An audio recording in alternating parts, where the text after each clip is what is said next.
the fast 5 things you need to know. We'll start your day off swirly, it's the toast. I sound amazing. Welcome back to The Toast and happy Friday. Today I'm honored and a little bit threatened to be sitting down with my arch nemesis, Josh Peck. Oh. Hello, Josh Peck. What an honor, Claudia. I'm so happy to be here. We are the two biggest people in Ben Soffer's life. Yeah. And it's an honor. Okay, so I have so many questions for you because we talk about you and the good guys on The Toast almost every single day and it's almost always negative. Do you know that? I know it's negative. I know you blame us for a lot. I know we're constantly being gaslit. So say more. Yeah, I always wonder because Ben knows about it and he laughs, but sometimes he's like, I think you're taking it too far. And I'm like, I wonder if Josh knows because I know Paige listens and I know a lot of people in Paige's life listen. So I'm like, does Josh know the lore? Here's the lore. It's that Ben had a podcast and it didn't take off. Are you familiar with Ben's first podcast, The Schvitz? I remember, I didn't know that he actually recorded episodes. Yeah, no, they had a couple of months and it just wasn't a good show. It's hard. Yeah, it is. It's hard. And so when Ben wanted to do another podcast and it was with Josh, we were like, oh, this is perfect. I don't think we saw a world in which the show that Ben did would start to eclipse ours, like Hillary Duff and Francia Raisa. And so now we hate you. Okay. And now we hate you. And I hate you also because Ben loves you so much. And it's like, oh, who are you talking to? Josh. It's like, always got to do this with Josh. And it's like, well, you're my husband. He loves you so much. You're kind of just always kind of superseding me, both in personal and at business. So what do you have to say for yourself, Josh? We're just making so much money. No, we just can't get over it. I love that Ben. God, what a friend. What a friend I got out of this. He doesn't. I know you know that Ben loves you, but I don't think you know the extent. And I actually only recently realized it too because with Jackie's husband, and I know you get this all the time, but the show you were on molded the minds of many young men. And we all think of it as this fun show, and it was. But for boys specifically, of our age demographic, you are a hero. And for Ben to be working with his hero, and Ben didn't have a lot of things he loved growing up. He loved the Knicks, but he didn't have I had the Spice Girls. Sure. He loved Drake and Josh. And he also loved Josh because Ben was this chubby kid most of his life. He saw himself in you. And I think the fact that you're his best friend, he can't believe it. I feel the same way. I never knew there would be a boy like Ben Soffer in my life. Right. And I remember, and this is a pretty a pivotal moment in our relationship together. I think it was a year into the pod. And I literally, something switched in my head because until then we're getting used to each other and I'm total child actor energy, the product. You know? We have to deliver. And I think he did something that was so impressive. I said, this friendship is more important than the pod. That's how Ben feels too. I made a turn. And Yeah. I was like, if the pod's successful, great. But it will never be to the detriment of our friendship. And I think the pod is successful because you guys have this really genuine friendship. And obviously I'm threatened by it, but I'm also really happy for you guys. But you're joking, right? Only I'm because 1,000% joking. Yeah, only because we are you're the Toast little brother. But so many people have always said you guys should have a male equivalent show the roast where it's the Toast for men. Sort of how Barstool has a lot of daily shows. And we were yeah, sure, whatever. And this just randomly came up. You and Ben just met fortuitously through work and it wasn't planned. And we really do have this male equivalent now, even though a lot of your listeners are women. We run into them on the street all the time. And Love it. I don't know whose idea it was for you and Ben to call your listeners morons. It was Ben. It is the funniest thing. When people come up to us and they're like, I'm a moron. At first I was like, okay, Sure. that's, I'm sorry. And it is so funny. It's brilliant. And I think people have really taken their podcast listeners, giving them a name, taken it a little too far. And sometimes it feels really forced. Yes. Oh my God. Morons is hysterical. I just think our secret sauce is that Ben and I are gay. But we love women. We're married to women, but there's it feels a little fake and gay. Because there's always, I feel with The View, they've always wanted to do a male version. Yes. And then they got 4 alphas around a table. They were who wants to listen to this? Totally. You get a couple BBs, a couple beta boys like us. Yapping, yenting. Mm-hmm. I mean, we could really get on the phone for an hour and just have our own little sewing circle. 1,000%. I can see you guys getting into crafts. Yeah, we're investing in a Cricut for the studio. 1,000%. Right? Totally random segue, but that just reminded me. One of the funniest things I saw recently, and Ben was explaining it to me before it happened, that you threw your son a birthday party. We did. Actually, you threw 2. One I was at in LA, so super fun, hoedown theme. Who doesn't love a rodeo? Sure. And then we weren't in town for it was Max's birthday, this next one, and the theme was 7-Eleven. Yeah. And I didn't know 7-Eleven could be a theme. I think it's so funny when kids get obsessed with like random things. Then you just like make it the theme of their party. Where did the inspiration for the 7-Eleven birthday party come from? It is so random, but if you think about a 7-Eleven, it is the epicenter of all things that a kid would love. Totally. Ready-to-eat hot dogs, slushies, Candy. lovely people behind the counter. Mm-hmm. Colorful neon lights. Mr. Beast has a whole installation. Does he? Feastables, which is his product. Yes, I just had a Feastable candy bar. It's pretty good. It's pretty good. Yep. So I think the whole thing is that it's my wife. And she basically was like, this is happening. I'm like, is this hot? And she's like, this is hot. The She's amount of feedback of our 7-Eleven. And let me tell you, I reach out to Prime. I reach out to Feastables. Right. I reach out to Shark Ninja to get make it slushy lifelike. machines. And they came through in such a big way. That is so funny. It's literally hysterical and it looked so cute and fun. Thanks. Kids' parties are not so fun. Let's be real. Like, Yes. it's a lot of work. They're super early in the morning. And I feel like they just, it's not the parties I'm used to going to, but like that's my life now. Yes. And it's kind of upsetting. I hate that everyone uses it as an opportunity to get shithoused, just drunk. Do they? Oh, that doesn't happen in is that LA? This is a big LA thing. They'll People be get like, drunk at kids' parties. the kids That's are on fun. the bouncy house. I'm downing 2 blue moons and a hard seltzer, and we'll see what happens. I'm like, Mitch, it's 11. Mitch, I want to party with Mitch. That Uh-huh. sounds actually really fun. That's not at all what I was referring to. I feel like they're so just like hard. It's like you're like bending over, picking the kid up, throwing them on the thing, and it's like, ugh, I'm tired. Yeah. I didn't know people were getting lit at kids' parties. Maybe I haven't reached that level of parenthood yet. They're getting totally lit. Hold on. Let's talk backstory real quick. I ran here from Madison Avenue. I'm schwitzing as we talk. Talk to the viewers. I'm getting in that. Yeah, of course, guys. This is kind of like an episode of The Schwitz, Ben's failed original podcast.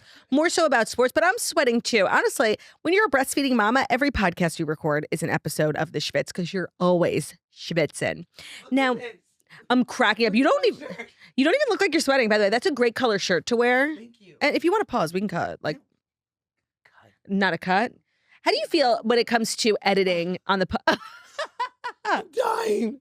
And I wore a tinted moisturizer because I knew I was going to be on camera today. Look at this. My makeup's coming off. Which tinted moisturizer does Josh Peck Peter use? Thomas Roth. Is That's a good one. Yeah. And did you pick that out yourself or did Paige pick it out? I picked it out myself. Do you wear makeup when you're like acting, like on set and stuff? Do most men Sure. wear makeup a lot? Oh, yeah. Like blush or just like powder? No. Powder's not makeup. I mean, I feel like they're the most. I just love that there's going to be so many cutaways of me I and love my, that. my paper towels. Yeah, we'll wear like a foundation and like, a little under the eyes, a little help. And how does that make you feel? Pretty, Yeah. beautiful. When you get home, do you like immediately wipe it off or you leave it on until you shower? I notice it when I'm doing a selfie that I'm like, Better, like smoother and Yeah. brighter. that it's good. Interesting. Yeah. Now, we talk on the toast a lot about how acting seems like the worst job in the world. Now, Yeah. obviously, it's like high paid and fabulous. So there are a lot of elements that make people think it's like really glamorous. But I think there are parts of it that people don't realize like are missed, like really long hours. Sometimes you shoot on location away from your family. And so like when you're as busy as you are, because you act, but you also do a lot of other things that like make you money, does it make you want to act less? It makes me want to wait for dope Roles, opportunities. which you've had quite a few of. Most Thanks. recently, you were in an episode of The Last of Us. Like the big finale was this huge reveal that you were there. Everyone was freaking out. It's, there's nothing like a moment where you're on a set where it has the potential to be great. Mm-hmm. And The Last of Us, Oppenheimer were those feelings. Yeah. It's so hard because for so many people, they watch TV and movies and they go like, oh my God, like in any version of it, it's the goal, whether Mhm. you're on like a forgettable sitcom on, Fox, which I've been on plenty, or like you're doing something at that level. Major. Yeah. But it's nothing to complain about. But the truth is that the most glamorous part is what people are enjoying. Yeah, or also like the after, like doing press and traveling, getting dressed up for a red carpet, but like the actual act of acting. Right. And like, we always It's talk about tedious. not only that, and I probably would talk to Paige about this, but like, I'm sorry, you're never going to convince me that it's not weird, like when you're kissing someone, but like you're married. Do you know what I mean? I wonder if she cares. Okay, because Tell and me. I need to talk to you about this. I recently watched like what you think is like your best work, which is The Whackness. Thank you. Ben was like, we have to watch this movie. Josh says it's his best work. We watch it. It was an amazing movie, but like you are kissing someone. And then like, has Paige seen it? Oh, yeah. She had seen it actually. I remember it was such a green flag when we first dated because it had come out like I don't know, maybe 2 years before we had met, but she's like, I saw the whackness. And she brought that up first before Drake and Josh. And I was like, you key to your played this heart. well. Yeah. I'm like, we all know what you really saw first. But the fact that you're like honoring the whackness right now, but we didn't know each other yet. No, of course, but now, like Right. when you have to do a role where like you have a romantic partner, you were on How I Met Your Father. Yeah. You kissed. Oh, we made out. Yeah. Me and Hillary. Hillary Duff. Yeah, That's yeah. just like a slay on your part, honestly. I'm sure Paige was just like happy for you to be like making out with Hillary Duff. I mean, I will say, I don't know if this is like weird. When I was younger, I was like, great. Of like, course. what a bonus. Fun. Like, cool. Like I get to kiss this like pretty person who hopefully is excited about it as well. 100%. Now as an adult, I really do feel the awkward. You do. Yeah, I'm married. Like I just feel, and I also just want to be like, what we've come to realize over the last 10 years in the best way is just like that for a long time, women were put in positions where they were uncomfortable and couldn't voice that. Right. So like always the first thing I say when something like that is in the script is I go, you take the lead. Yep. You tell me everything that you're comfortable and uncomfortable with. Like, let's be super clear about it. And I will just match you as you see fit. Mhm. Right.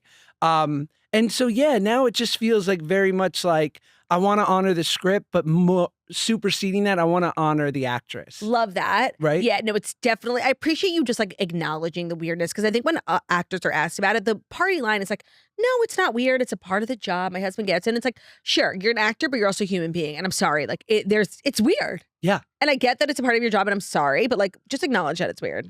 It can be totally weird. I wonder though, like I feel like you guys have, I know Ben and I have talked about it on the pod, so you never know. Scared. But like you and Ben were kind of each other's bashared, right? Yes, You didn't have like a big roster of relationships. Ben was my before. first boyfriend, and I think I was like Ben's second girlfriend. Yes. So yes, I don't have experience. I think about that a lot. Like when people write into our Dear Toasters advice wagon, they're like, "Well, we ran into his ex-girlfriend." Like, oh my God, I could fucking never. I definitely have a low bar because yes, I've never had to experience like knowing any girls or Ben knowing any guys. Like I've never experienced like the person I love and the person I ended up with like having a history. I could not handle it. Like I would kill someone. Like I really would. So I'm definitely more sensitive to it. Yes. I'm a sniper in the grass, so I don't do it anymore because we have like 3 kids, so I won. But like early on, I would like mention a boy that Paige might have once made out with at a party and be like, well, I hope I'm not doing it as wonderfully as, I don't know, Jason, whatever his name was, just some hot model Just guy. like bringing I'm sure. it up. Yeah. And she's like,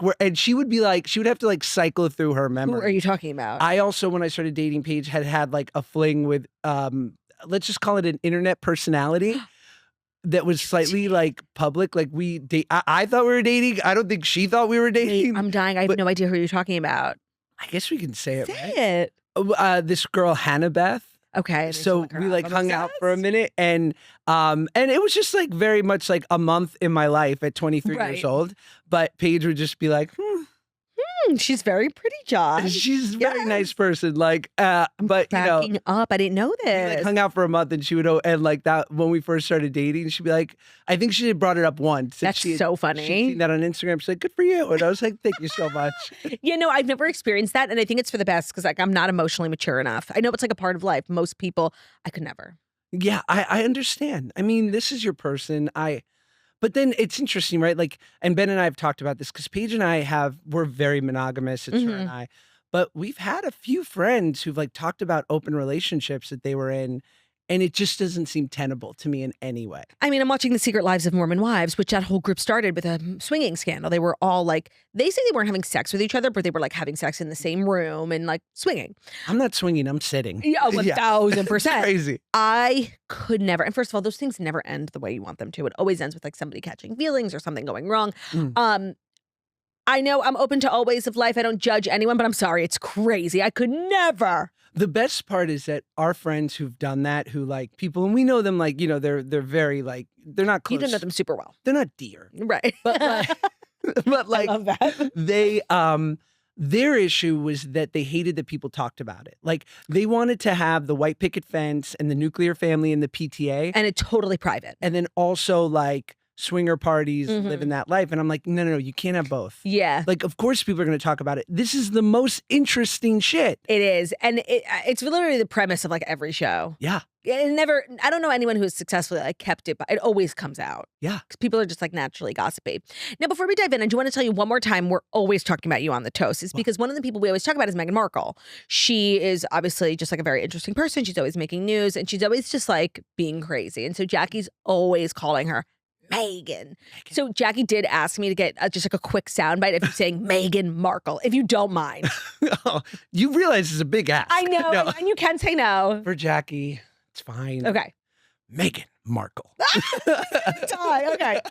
Now, Josh, I know you've done your homework, and I so appreciate you texting me yesterday being like, what can I learn about pop culture? Yes. Now, the stories today, thankfully, are a little bit more human interest. And I chose stories just for you because you guys are always doing hilarious stories on The Good Guys. So I tried to mimic a little bit more what The Good Guys elk is. We do need to talk about what's going on with Chase Stokes and Kelsea Ballerini. So, Josh Peck, are you ready for the Fast Five? So ready.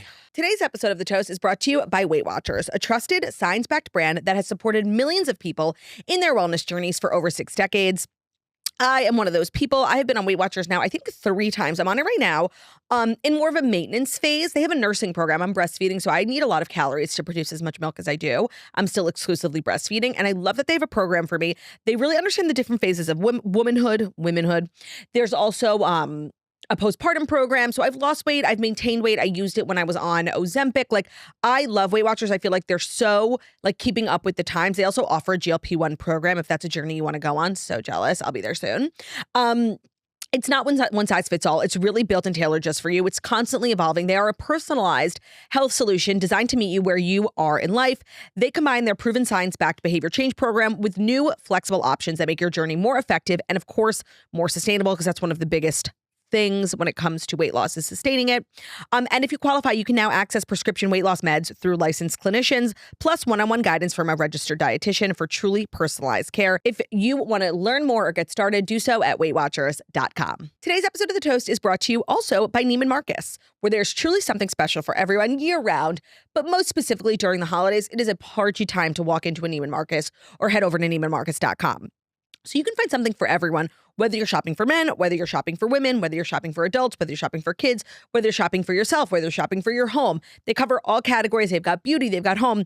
And really, you can find so many things. Like if you're looking for this season's covetable it bag from Bottega Veneta, if you're shopping for gourmet goodies, perhaps there's a man in your life who loves to cook, hopefully cooks for you. They've got elegant timepieces, stunning jewelry, and the ultimate stocking stuffers. Plus, if you have a beauty-obsessed friend, Neiman Marcus is the go-to for all things beauty, all things fragrance, all things makeup. It's so fun to shop there.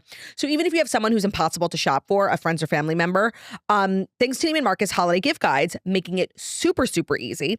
And of course, their legendary fantasy gifts, one-of-a-kind items that surpass every expectation. I feel like everybody's buying the same things these days. You know what I mean? And you want to be a gift giver who is different, not like other gift givers, and log. But also, if you want to buy something for yourself, you want to be wearing like the same thing that everybody's wearing to the holiday party. You want to be looking different and special. Do so at Neiman Marcus. If you need a little help, Neiman Marcus style advisors make finding the perfect gift at every price point totally effortless. So if you're looking for gifts that are guaranteed to surprise and delight, head to Neiman Marcus this holiday season and have the best time. Like seriously, there's nothing more fun than shopping at Neiman Marcus. Have the best time. Today's episode is also brought to you by Velvet Caviar, our favorite tech accessory brand. So I feel like when we think about our style, when we think about accessories, we don't often think about what's going on our phones. And honestly, these days, if you're taking a mirror picture, it's like kind of like a bracelet. So Velvet Caviar is, in my opinion, the best phone case brand.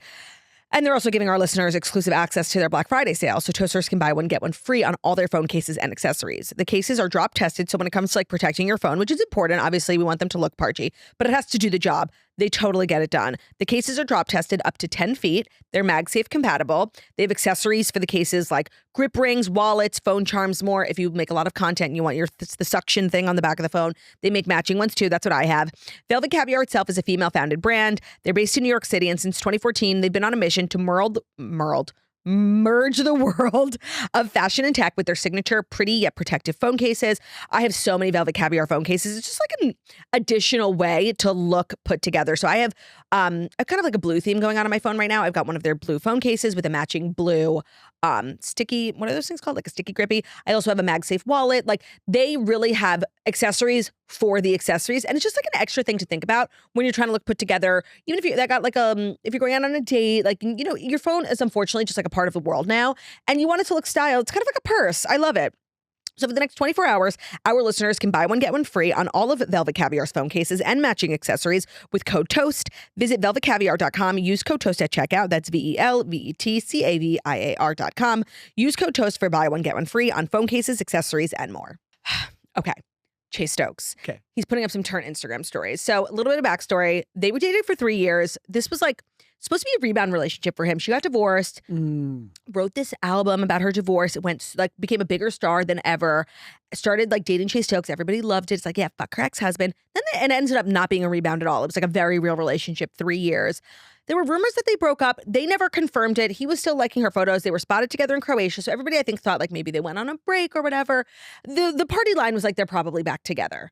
Then last night, he goes and posts like the most turnt Instagram stories of all time. Don't believe the media. I'm blocked. I did nothing wrong. Sorry. I tried. Then he posted another one, be like, sorry to the fans. I know you guys believed in us. Like using the fans. Really turnt stuff. And to be honest, this gave me the ick almost immediately.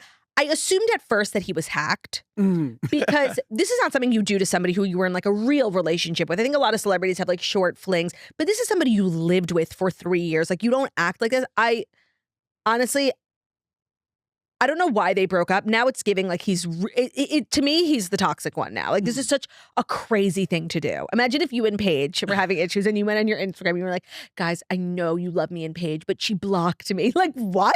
It's so deep. It's so me coded. It's so me coded in my weakest moment. There have been so many times where I wanted to go to the internet and be like, guys, you just have to understand. Right. I'm a good boy. But you cannot. You cannot. Do it. No, I would have ripped that out of Chase's hand. I'd be like, Chase, not today. The urge to clear your name when people are talking about you is real. And I think like a lot of people, they see this and they're judgmental. But unless you've been in the position where like the internet is saying like the biggest lies about you and the best route is to not respond. It's so hard. The human reaction is just to want to immediately clear your name, but you look so crazy. And now I'm like, I don't even think he's clearing his name. The place that he lost me was when he was like kind of pandering to the fans. He was like, I know you guys believed in us, being like, I'm trying to stay together and she's the devil. It's really toxic behavior. And like, I'm officially out on this relationship. I was counting on them. I actually thought that they were going to end up together and I was rooting for them, but I'm currently not, unless I find out that he was hacked. I mean, the truth is, with a name like Kelsea Ballerini, like You can only be a star. only a star. Yeah. Like there's no woman named Kelsea Ballerini at H&R Block. It's so true. There's no Kelsea Ballerini at Aubon Pond. There's no You know, Kelsea working Ballerini the at counter. Aldi. You know, yes. She was made for the stage. made to be a star, but agreed. And what it's giving me is, and God bless them both. I hope they're happy. But like, she's obviously like in love with him. Yeah, of right? course. Like that's what it's giving. Right? Mhm. Because that reaction of him being like, I'm blocked. To me, it's someone, I would block someone when I was like, I'm so effed up by this. Yeah. That like, I need to remove you from coming into my orbit. It also makes me think like he did something really bad because you don't just block an ex, like Right. unless it ends really poorly, something happened. But if you end it amicably, like you don't block someone. It's like immature. They're like in their 30s. I don't think they would just be blocking people. They're in their 30s. What is your like thesis on blocking people? I'm a big phone number delete. Oh, that's so interesting. You know, I do that too, but for different reasons. It's a hot strat. Why do you do it? Because I find like if I'm talking shit about someone or I'm like thinking about like sending a screenshot being like, how lame is this? And they're in my brain. If I like, let's say I screenshotted your story and I wanted to send it being like, how lame is this? Yeah. But you're in my brain, I would send it to Josh Peck. Like, do you know what I mean? It's my biggest fear and I've done it. So when there's somebody I hate who I would never text anymore, but I might find myself talking shit about them, I delete their phone number for my own safety. This was a thing that I did during dating because I didn't want to be desperate. Like drunk calling, yeah. Yeah. So I would, if I met someone, they gave me their number, whatever, we went on a date. If I texted them once and I didn't get a text back, I would give technology a little bit of like, Maybe they didn't get it. maybe.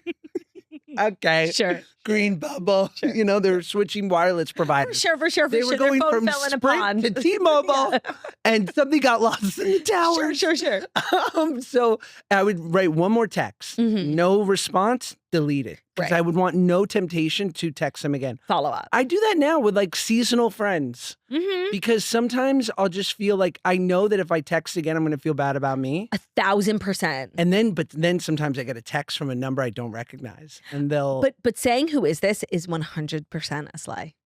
I love who is Yeah, this? I agree. And I love how crestfallen they become. Yes, no, it's humbling. Like, you didn't answer me. Well, now I don't know you. Yeah.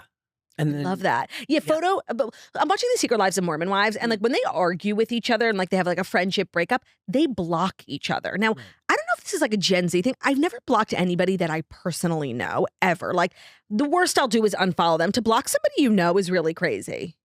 Unless No. they're like harassing you, which is what this makes it seem like Chase Stokes is doing. You don't block someone who is not bothering you.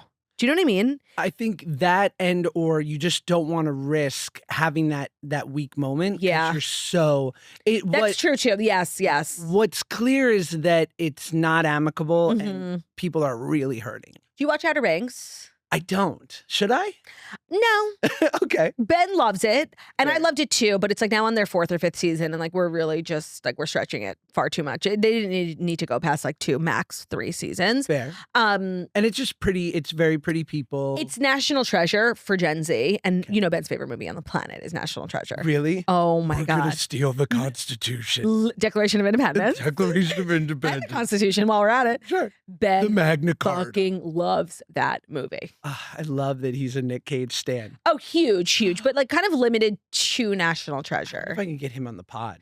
Nicolas Cage, but first of all, that's an amazing idea. Yes. And Ben would fly out for it. Like Ben loves. He doesn't actually love Nicolas Cage. He loves the character, whatever his name is in the movie. Yeah. That's who he loves. I love that on The Good Guys, we have the widest variety and array of guests. And not like 3-time Good Guys nominee Terry Dubrow being on like quarterly. God bless Terry. That's Ben's favorite. Like he loves Terry Dubrow.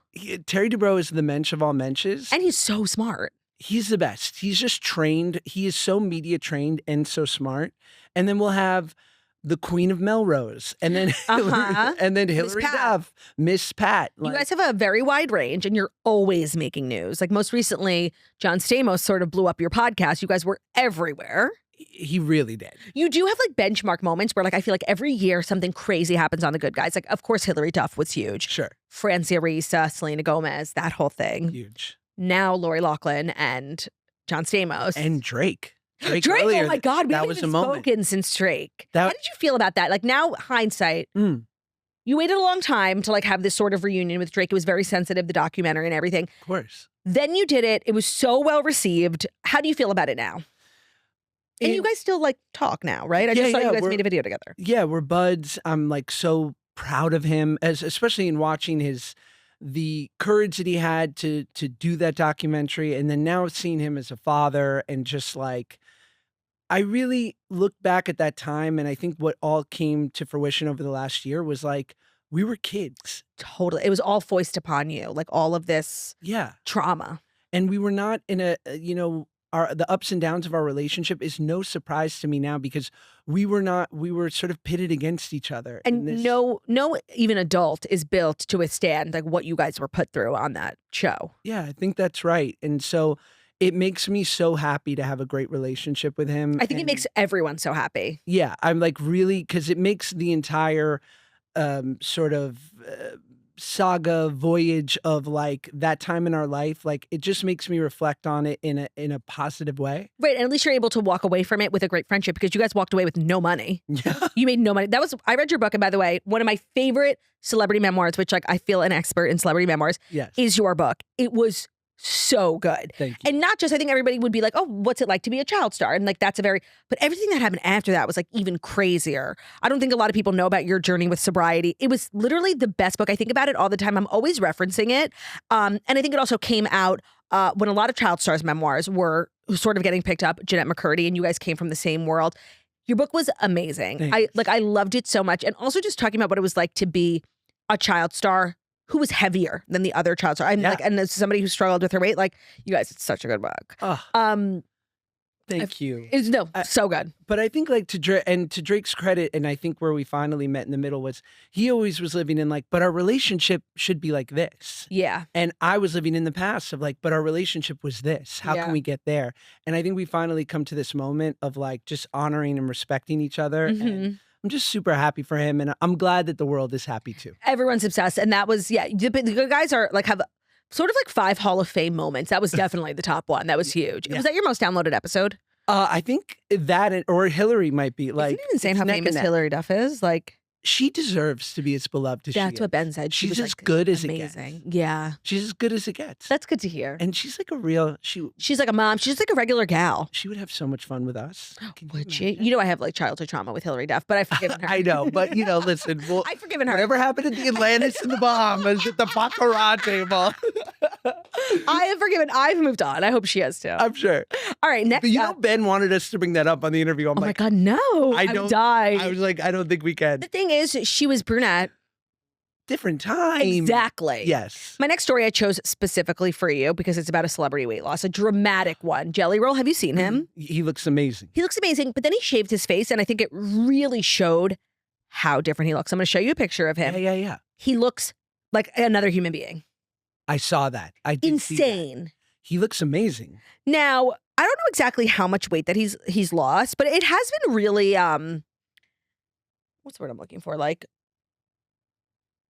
Dramatic. it's slow, not slow, but like it's happened over time because I think a lot of people are like, oh, he got weight loss surgery or he's on Ozempic.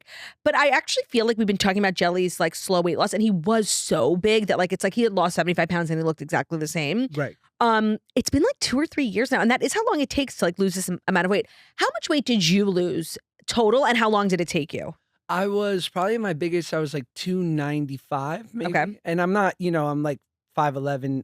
Right. So I was like 295, and then at my lowest I was probably 170, and that probably took me 2 Wow. years. I'm like 195 now, but yeah, And that if was my Ozempic biggest. had been like popular at the time that you were going on your journey, Yeah. do you think you would have partook? It's such an incredible thing now, and It's amazing. it's an amazing tool, and I think that anyone who takes issue with it, like it's misguided. I agree. It's Yeah. also probably just like a lack of education. I think so, 100%. I don't know. The way I really look at it is like it was such a short time in my life. Like I really got I was like a cute, chubby kid within reason. Yes, and you till- were a kid, which is important. Like, Well, till I was 13, and then the wheels popped off. right. And I started, eating chocolate different than my fellows. Like I was blacking out in your pantry, like waking up with Capri Sun wrappers, being like, "Where am I?" But I was like, numbing. Obviously, I was Of numbing course. some stuff, but that was only like 13, and then by the time I was 19, I was the weight I am now. So it was kind of this. I guess you were just so famous at And your it's in- biggest. It's reruns. My Yeah. awkward years are in reruns. And it's just like embedded in the minds of young people. And so I think that's how like a lot of people remember you. When people see you in person now, do they say you look great? Yeah. They do still remark. Yesterday on the plane, this lovely Orthodox man who was like, I loved you on Drake and Josh. And I was like, and he's like, and obviously you look very different now. And I'm like, it's been 20 years, Chaim. That's it. I hope I do look different. Yeah. That's so crazy that people still mention it. Yeah. Wow. I mean, I guess it just speaks to like how big that show was. But the funny thing about Jelly Roll was I watched his documentary, Mm. and he's a person who struggled with addiction. And it was very clear that he wasn't fully healed Yeah. because he substituted a lot of his addictions for food Mm. and for alcohol. So he wasn't like totally sober, but he was, clean from drugs. And I think that him losing weight is obviously like great for his health, but I think it speaks more to some sort of healing journey that he's on because Sure. he definitely, I remember thinking like documentaries are supposed to be like at the end of a journey, and he so wasn't at the end of it. And I'm like, well, I'm glad he's not doing drugs anymore, but he still lived like such an unhealthy lifestyle, and you could see it in the documentary, and he said that too. But I guess like being addicted to donuts is being, better than being addicted to crack. So when I see him lose weight, obviously it's great, like being, healthy is great, but it's more so like I think he's probably really worked on his insides more than his outsides. I don't know. There were definitely times where I was using and at 170 pounds and been like, I can't live like this, but I look great. Did you? Oh my God. Well, that's another funny thing. That reminds me of Matthew Perry. When you would watch Friends, you could see the seasons where he was clearly using and seasons where he wasn't because he had such dramatic weight loss. And at the last episode of like season 7 and then the first episode of season 8 are supposed to be the same night. It's like the night something crazy happens. So they leave you on a cliffhanger. And he comes back the next season like 40 pounds underweight. It's insane, but it's supposed to be like the same exact night. And it's clear that like that's at the peak of his use. So yeah, and obviously all of that like playing out on TV, which you experienced too, is like even more damaging. Yeah, I do 12-step, and I have for the last 17 years. And there's like a phrase that if you get sober and you don't do anything to change yourself after, you'll just become a better bank robber. And Interesting. the idea is just like that getting sober is sort of the prerequisite, Mhm. and then it allows you to start doing All like, the the inner work, work and the right. growth. And I've known plenty of guys who've had 10, 20, 30 years sober and they're divorced, smoke 2 packs a day Right. and only eat fast food. And I'm like, I don't want what you have, Yeah. dog. Like, So what do and you feel like you worked on most after you like got being sober under your belt? this is a better question for my wife. It's relentless growth. This Yeah. is what's been revealed to me. The only way to coast is by going downhill. Mm-hmm. And like at every turn, I've had to look at these things. In my 20s, it was about like kind of an ego death with facing this idea of who is my identity? Is it Mhm. the actor kid? Is it the provider for my Mhm. family? Is it, or like, am I enough? Right. Yeah. And then in my 30s, I started building these things of having a wife and having kids and whatnot. And then it became like, well, can I really live with another person and have a true relationship and communicate and build this thing? Because Paige has this ace in her corner of like, my family doesn't leave. Right. We are a strong, healthy family. I just met her mom and her sisters. They're, first of all, like all so gorgeous. Yeah. And they're they were babes. amazing. Like you married into like such a killer family. Yeah. I'm not calling my mother-in-law a babe, by the way. No, by the way, but she's gorgeous. They're beautiful. Yes. They're Tall, they're like model gazelles. I've never seen anything like it. inside and out. And yeah, and so I've had to learn and I think a lot of people think by the time they get into their 30s, they just go, I'm baked. You know, I'm done. done. Frosting's on. Yeah, I am who I am. I'm funfetti Diane. Mhm. You know what I Yes, mean? Diane. And I'm like, Diane, maybe we could upgrade. Maybe we can add another tier to that cake. Mhm. Maybe you're a little dry. Right. You know what I mean?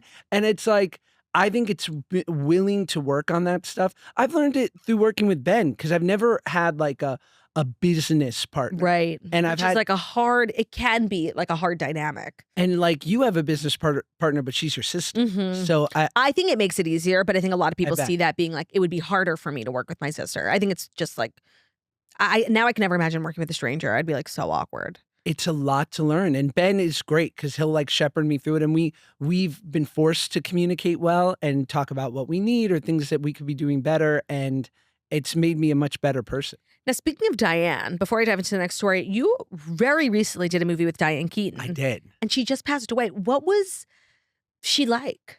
Legend. Yeah, like just what you would think. I did this movie, Summer Camp, and Obsessed. a bunch of legends. Kathy Bates, right? Kathy Bates, Eugene Levy. Wow. It was pretty great. And she was just, first of all, she wore her own wardrobe. Sick. So the clothes in the movie were hers. I love that.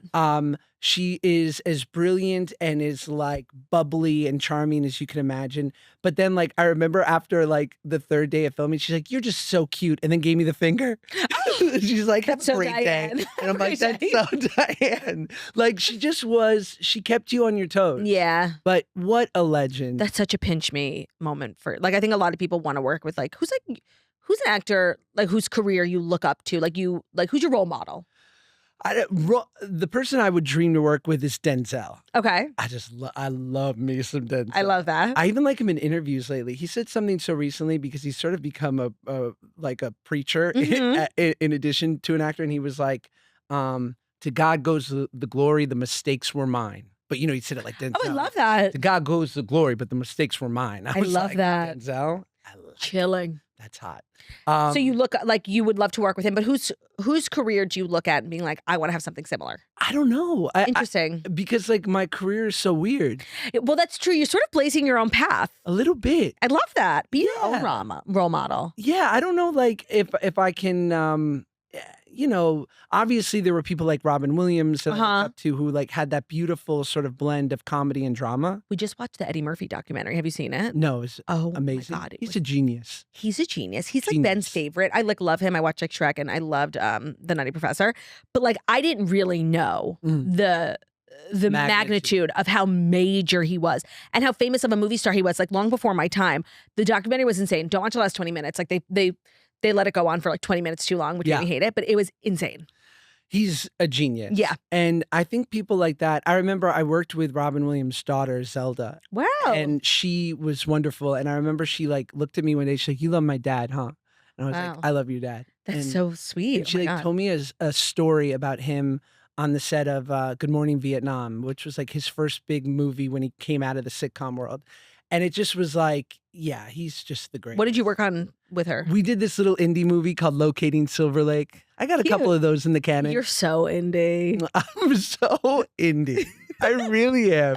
Okay, somebody who's not indie, Taylor Swift. No. She's making news, more so her brother. He's on Raya. Hmm. And it's funny how Raya used to be this like extremely like closed door, mysterious thing.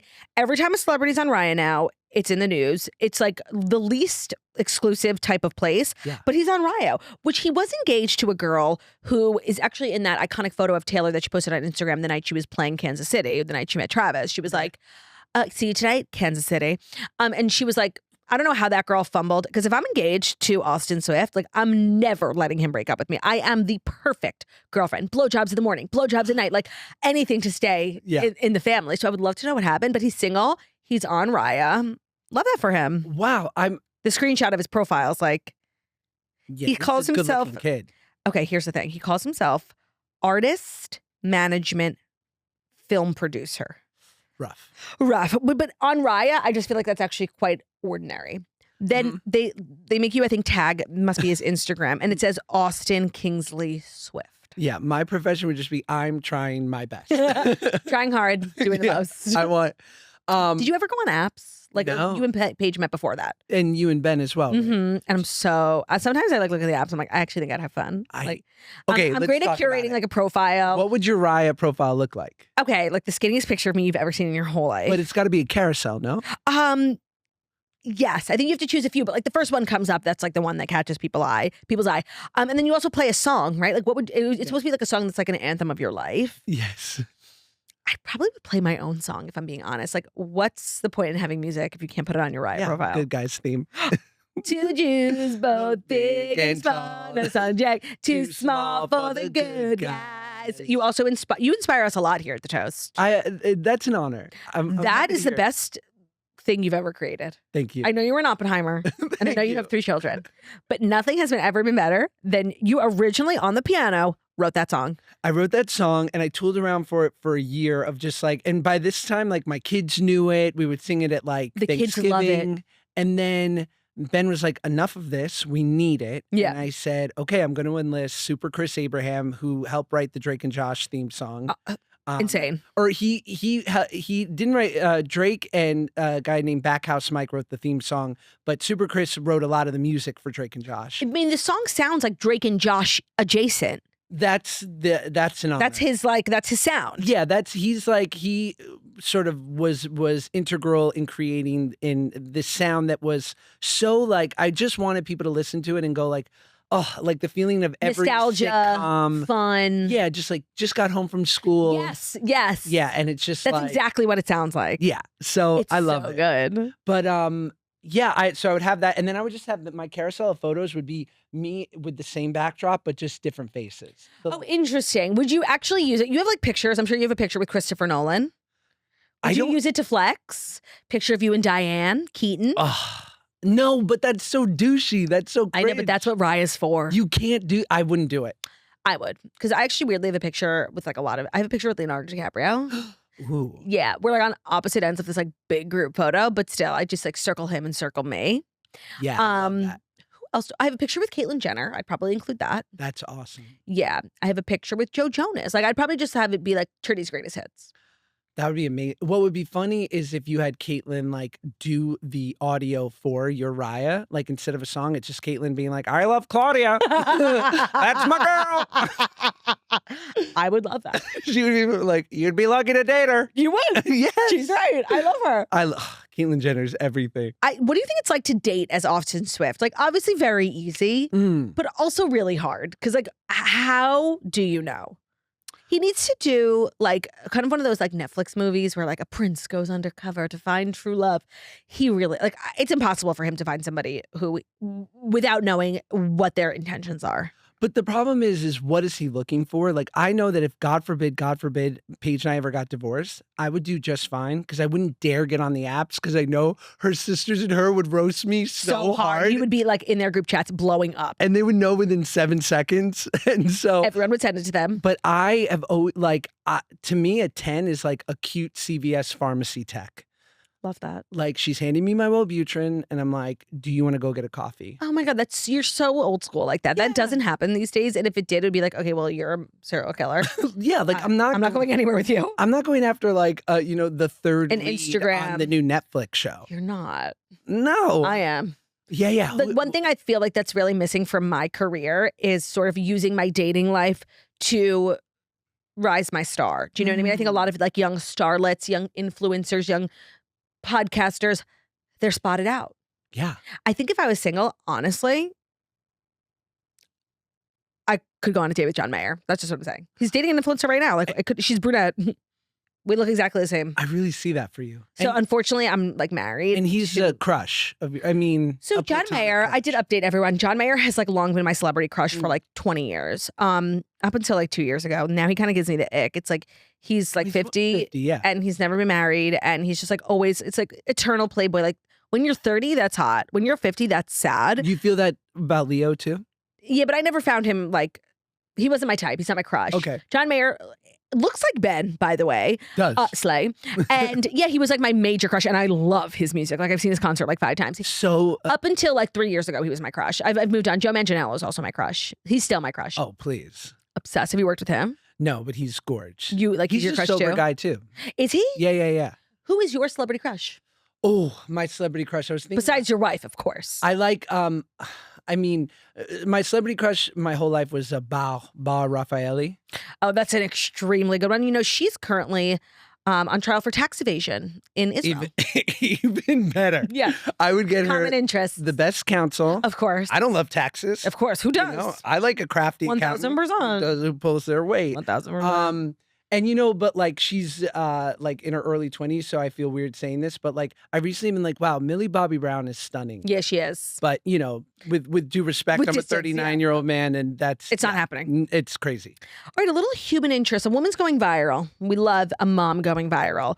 Her husband suggested that they hire a hot nanny. So she did. She hired a man with a 6-pack. His name is Big Vinny.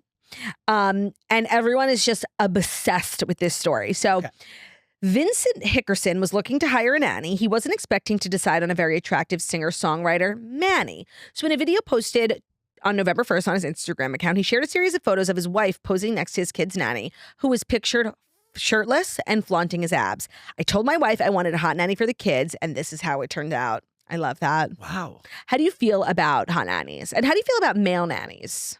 I just think we're not used to it. Mm-hmm. But if there was like a really good looking male nanny that Paige brought into the fold, I'd be like, you know what, Paige, like you have needs too. Mm-hmm. And if it just is making you happy on a day-to-day basis to see his like obliques when Right. he's lifting Meyer, God bless. That's big of you. I'm always saying here's the toast. There are certain things men can do and there are certain things women can do. And that's okay. So when it comes to being nannies, like, sorry, that's not a job for a man. When it comes to flying a plane, not a job for a woman. No, I'm kidding. That's amazing. No, I'm kidding. But like, there really are things, I'm sorry, like I would prefer to have a female nanny. What about like a male like preschool teacher? No, I don't know. I feel like teaching's like for the girls. Like there's certain things that are for the girls. Okay. Do you know what I mean? Okay. And it's just, I'm not saying like you can't do it and you can't be just as good, but like my preference, it's okay to have preferences. Yes. My preference, like, no, I want a girl. Like I think girly teachers like are just girly. There's like a maternal energy. A Exactly. caring, Exactly. loving That energy. makes me toxic for sure, but like I don't care. Right. I don't. And so I would not hire a male nanny. But it makes me think of that storyline in Sex and the City when Charlotte has like this insanely hot nanny who doesn't wear a bra and like her tits stand up on their own. She's actually the actress from, you ever seen She's Out of My League? Oh yeah. That blonde, like insanely I gorgeous. did a movie with her. You did? Yeah, Alice Eve. Is she like Australian? British. Yeah. She's gorgeous. Gorgeous. Were you single when you did a movie with her? I was, but it wasn't happening. God bless her, and I don't blame her. Another What did indie. you do with her? It was a small containment thriller called ATM. Small what? So it was a containment thriller, which was sort of a thing around this time, where we are locked in like an ATM vestibule with a killer on the outside, and we have to. It's a fun watch. Oh my! Listen, my You canon were in a is spooky canoning. movie. What? You were in a spooky like horror film. Yeah. Oh my God, I hate horror movies. Like It's the move. I think it's like the only like you can either be in a Christopher Nolan movie, a big hit on Netflix, or a horror movie. That's like the only way you're gonna break through. Interesting. I think so. I love that. That actually reminds me of another thing from Matthew Perry's book. Mm. He told this insane story where he was out while he was using. Okay. He was out at Mr. Chow and he met M. Night Shyamalan, like the insanely talented. They spent the whole night together, like literally going from bar to bar, like getting wasted. Like he said it was the best night of his life. He gave him his contact and was like, I would love to work with you. And M. Night was like, what? Really? The next morning he found out it was just like an Indian guy. It was not M. Night Shyamalan. No. Yeah.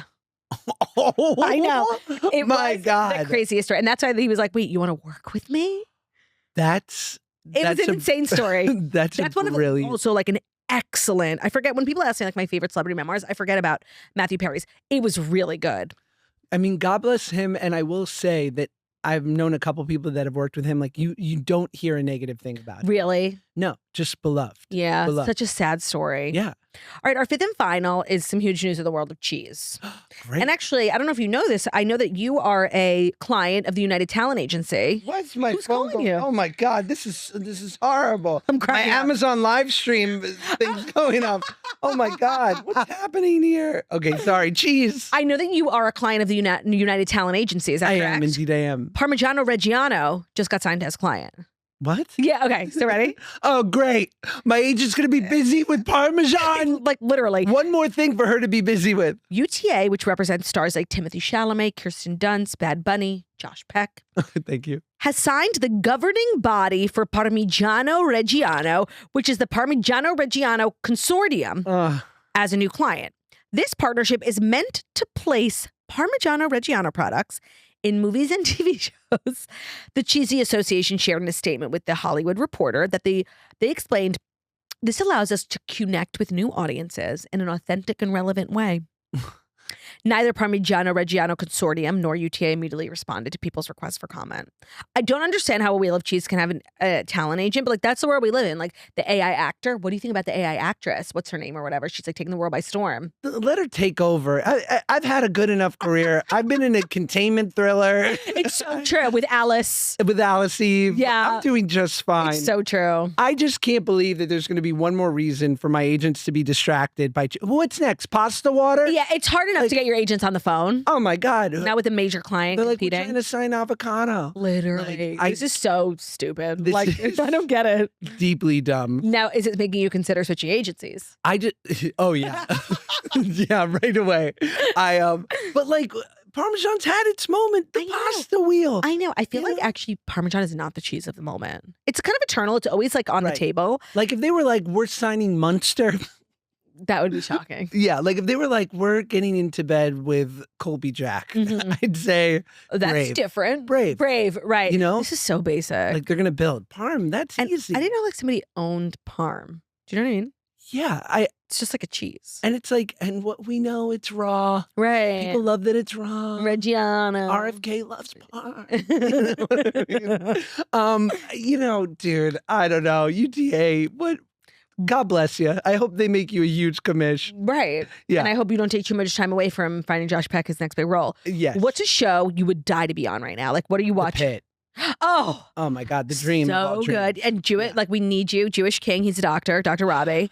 Yeah, You have to get on that show. Dr. Rabinowitz. shout That's a out. great goal. I actually could see you on it. Do you think you would be more of a patient, a student? How would you be? Like, I don't, you know, they're so brilliant with the casting for Uh-huh. that show that I wonder if they would be like, yeah, but like having Josh Peck just show up in Scrubs might be like slightly distracting. have you ever played a doctor? I haven't, but it's my dream. I'm a hypochondriac. I Right. love You're physicians. born for this role. I Yeah, everyone would on love that it. show is kind of unknown. They don't like cast anybody whose face I've ever seen before. Yeah, there was like one, one of the actors has been around forever, and actually he won the Emmy for the show. And the Who did he play? He played he comes in and he's in the beginning. He's like on the roof in the beginning. Oh, yeah, of course. And then he's in the last couple. He's like the eps. other Dr. Robbie from the other shift. Yeah, and he was like an army doctor, and so Interesting. I He's didn't like, realize he won the Emmy. And so did the lady. yes, The blonde lady. and she's wonderful. Yes. and she's been around for a while. But Yeah. all the younger doctors are like, New, yeah. great theater actors. That's a great There's, like, answer. little nepotists. Is on that there?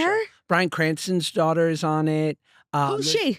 She's Which one? Is Is she the wench? I just no. She's lovely. She's Oh, a wonderful actor. I'm sure she would love that I'm Oh, leading with that. Bryan she's Cranston's daughter. she's Oh, of wonderful. course, Dr. King. Dr. King. She's wonderful. Dr. King. I just put that together like Martin Luther. She plays Dr. King on the show. Taylor Dearden is her name. I wonder why she doesn't go by Cranston. Oh, her name is Taylor Dearden Cranston. She's a wonderful actor. A choice was made. She was excellent, yes. And I think there's some actually other actors with... You know, we're always talking about nepotism on this show. As an actor who is not a byproduct of nepotism, does it bother you? That I don't have that? No. that other people like maybe get roles that you could have gotten. Nah, go for it. Right. Take any edge you can.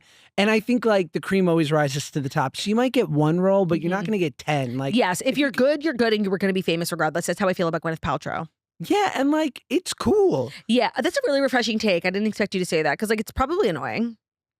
No, I give people all the credit. I'm friendly with Paris Jackson, and like every time she wins, I feel like so great for her. Yeah. And there's never a moment where I'm like, well, your Jealous. father, like, Right. no, like Interesting. I'm just like, and I'm interested to see the way in which they look at life because they've had such specific experience. Right. And I also think like while being a byproduct of nepotism for a lot of people is great, I think a lot of people also comes with like a deep sense of trauma. Like Paris Jackson is a perfect example. And what do you think about like with the wonderful Ruby and my kids? Like my big sort of doctrine or edict with that is like my kids are going to have an incredible life, God willing. And like, so I'm always trying to think of like, because I came from a pretty like, tough. Different. And I'm like, how do I balance that? Because I certainly don't want them to feel bad for having a wonderful life. I know. I feel like there are ways to do it. I don't know. But you want your kid, like, of course, all you want to do is like, you go to work every day now for your kid. Like, it's not for you. It's just like to provide like the most amazing life for your family.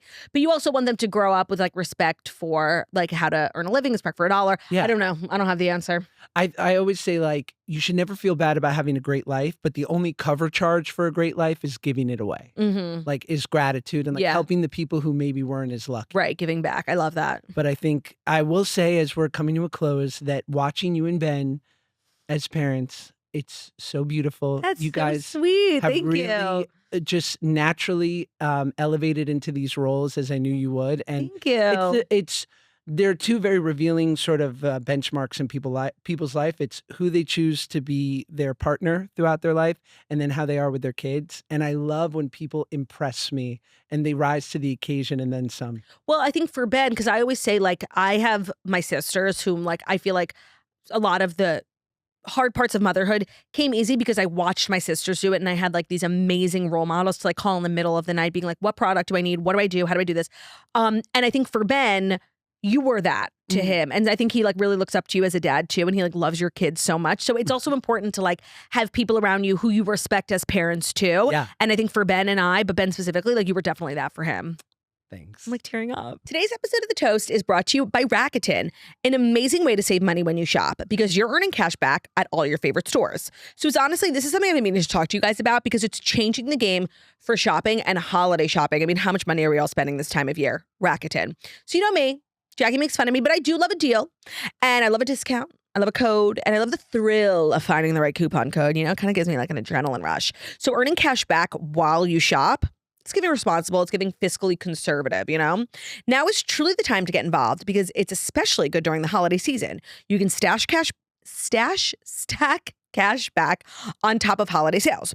So it's savings on savings, which is genuinely my love language. Everybody knows Charlie loves a sale. And I'm not just talking about one category. With Rakuten, you can get cash back on gifts for everyone on your list. So toys for the nibblings, kitchen gear for aspiring chefs like Ben, electronics for literally everyone, and of course, once you're shopping for everybody, get a little something for yourself because self-gifting is self-care. But here's the real tea. This Black Friday through Cyber Monday, you can also stack up to 15% cash back on top of the best sales of the season. Now, I know what you're thinking. Like, Rakuten does sound like one of those things that's too good to be true. Like, wow, that sounds great. But all the stores that they work with are not stores that I frequently shop at.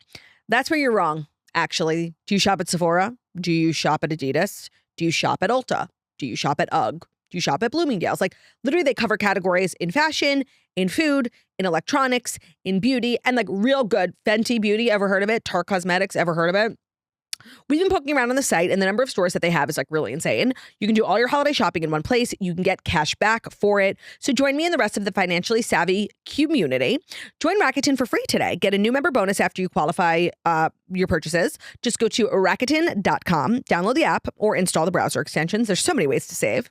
Rakuten is spelled Rakuten. Terms and conditions apply. So again, you can join for free, get a new member bonus after your qualifying purchases when you go to Rakuten.com, or you can download the app, or you can install the browser extension. So if you're not using Rakuten this holiday season, I really don't know what to tell you. You're basically leaving money, cash back on the table. Thank you, Rakuten, for sponsoring today's episode and for helping the financially, what do we call it? Financially prudent swirlies this holiday season shop responsibly.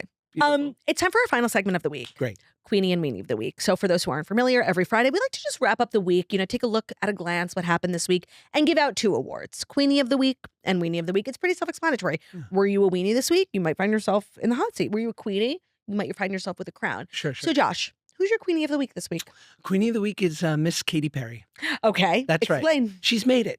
Okay. She's Miss Canada. Yes. Okay? Yes. I love this. She's with JT, Yep. Justin Trudeau. And you know what? Some people love her. Some people, maybe they're not as much of a fan. She made it, dog. It's true. Okay. She's leveled up. She is a first lady, kind of, even though he's not prime minister. Right. And he's kind of like disgraced. He's He made it. got fired. It's like Trump. Like, love him or hate him, like he crushed it. Things he did. he made it to the tippy top. Right. And so has she. So she's kind of doing it. I love that. And you know what? I'm not a hater of this relationship. I was like a Katy Perry, like, she's going to space. Like I was kind of on like the hate Sure. wagon, honestly.